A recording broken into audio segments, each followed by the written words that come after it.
Assalamualaikum warahmatullahi wabarakatuh. Perkenalkan, saya Danang Wahyu Pranowo. Dalam kesempatan kali ini saya akan mempresentasikan hasil pembaruan atau koreksi dari proposal penelitian saya. Untuk memanfaatkan waktu, langsung saja kita mulai. Judul rancangan proposal saya adalah Analisis Adopsi Blockchain dalam Transaksi Letter of Credit di Bank Konvensional Indonesia. Latar belakangnya adalah beberapa tahun terakhir teknologi blockchain mendapat perhatian besar dari kalangan bisnis dan akademisi. Bisa dilihat di tabel ini, pengeluaran seluruh dunia untuk teknologi blockchain. Tahun 2020 pengeluarannya mencapai 4,1 miliar dolar.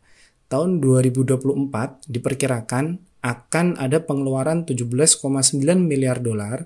Dan tahun 2030 diprediksi akan mencapai 1.200 sekian miliar dolar. Hal tersebut tidak lepas dari keinginan berbagai industri untuk memanfaatkan karakteristik blockchain seperti desentralisasi, ketahanan terhadap gangguan, dan juga transparansi, termasuk di industri perbankan.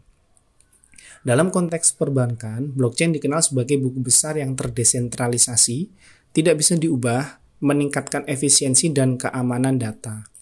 Penelitian tentang adopsi teknologi blockchain di sektor perbankan juga semakin marak, termasuk di Yordania dan di Indonesia. Al-Ansor dari Yordania meneliti faktor yang mempengaruhi kesiapan manajemen senior perbankan di Yordania dalam mengadopsi blockchain, seperti efisiensi ekonomi, keamanan, harapan pelanggan, pendidikan, pelatihan dan persepsi, serta menambahkan turbulensi teknologi sebagai variabel moderasi. Di Indonesia, yaitu penelitian Judianto, menemukan bahwa adopsi blockchain berdampak positif pada keamanan transaksi perbankan. Sementara Rantung menunjukkan peningkatan keamanan transaksi letter of credit pada bank di Jakarta setelah penerapan blockchain.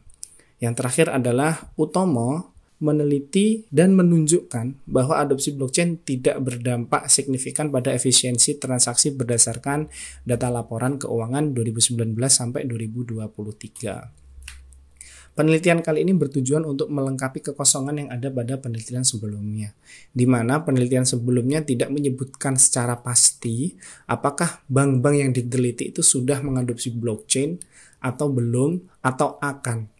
Dan selanjutnya, penelitian sebelumnya tidak menyebutkan secara pasti juga blockchain diadaptasi untuk apa? Apakah untuk teknologi pembayaran, atau pengeluaran, atau pencatatan.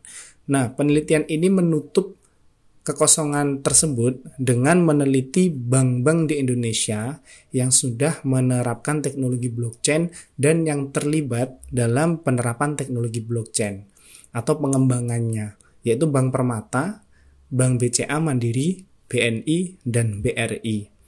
Penelitian kali ini juga berfokus pada adopsi blockchain dalam transaksi letter of credit pada bank-bank tersebut. Selain itu, penelitian ini juga menambahkan variabel turbulensi teknologi seperti penelitian yang ada di Yordania tadi sebagai variabel moderasi yang diharapkan dapat memberikan perspektif baru dalam menganalisis dinamika adopsi blockchain pada sektor perbankan di Indonesia. Identifikasi masalahnya, adopsi blockchain di perbankan Indonesia masih terbatas. Yang kedua, manajemen senior perbankan menghadapi hambatan dalam penerapan teknologi blockchain. Pembatasan penelitian ini dibatasi pada analisis kesiapan manajemen seniornya di perbankan Indonesia, di mana manajemen senior dalam hal ini adalah Head of Finance atau Kepala Keuangan. Rumusan masalahnya ada dua, yaitu yang pertama, apakah efisiensi, keamanan, harapan pelanggan, pendidikan, pelatihan, dan persepsi memenuhi kesiapan adopsi blockchain di Indonesia? Yang kedua adalah apakah turbulensi teknologi memoderasi hubungan faktor-faktor tersebut? Tujuan penelitiannya yaitu untuk mengetahui apakah efisiensi, keamanan, harapan pelanggan, pendidikan, pelatihan, dan persepsi mempengaruhi kesiapan adopsi blockchain di Indonesia, di perbankan Indonesia. Tujuan penelitian kedua adalah untuk mengetahui turbulensi teknologi memoderasi hubungan antara faktor-faktor tersebut dengan kesiapan adopsi blockchain.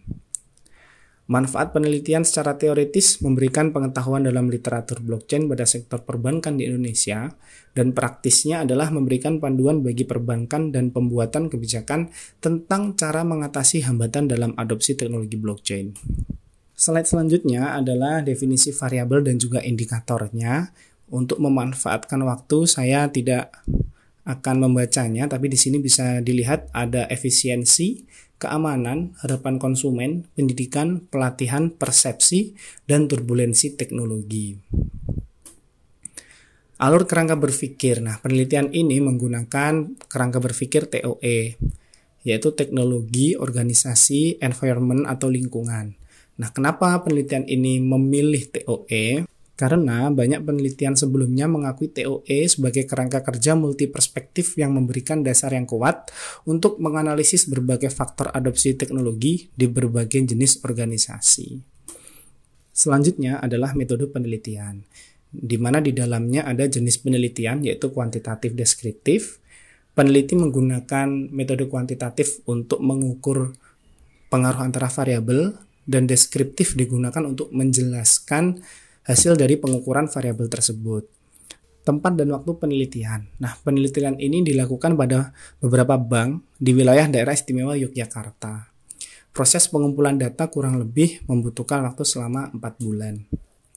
Populasi dari penelitian ini adalah bank yang sudah dan terlibat pengembangan teknologi blockchain, yaitu ada Bank Permata yang memiliki 216 cabang di Indonesia, Bank Mandiri yang memiliki 2.205 cabang di Indonesia, Bank BCA yang memiliki 1.258 cabang di Indonesia, Bank BRI yang memiliki 7.980 cabang di Indonesia, dan Bank BNI yang memiliki 1.200 cabang di Indonesia, dan total populasinya adalah 12.859. Kemudian dijadikan sampel yang memiliki total 210 sampel. Dan samplingnya saya menggunakan rumus Slovin karena dapat menentukan ukuran sampel yang representatif dari populasi besar dengan efisien, menghemat waktu dan biaya, serta cocok digunakan dalam survei atau penelitian kuantitatif yang memerlukan analisis statistik. Sampling yang diperoleh dengan margin of error 10% adalah 99. Teknik pengumpulan data, saya menggunakan data primer dan juga kuesioner. Sementara data sekunder diambil dari buku, skripsi, dan artikel terkait. Teknik analisisnya kita menggunakan perangkat lunak Smart PLS. Kenapa saya memilih ini? Karena Smart PLS cocok untuk ukuran sampel kecil dan data yang tidak berdistribusi normal. Setelah itu saya melakukan uji validitas dengan menguji validitas instrumen dan indikator variabel menggunakan validitas konvergen dan diskriminan, dan uji reliabilitas, yaitu mengukur akurasi dan konsistensi indikator dalam menilai konstruk, dan dalam Smart PLS, reliabilitas diukur dengan crossbench alpha.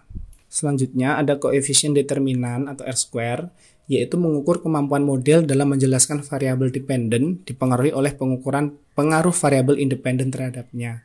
Selanjutnya uji reliabilitas, saya menggunakan uji statistik T.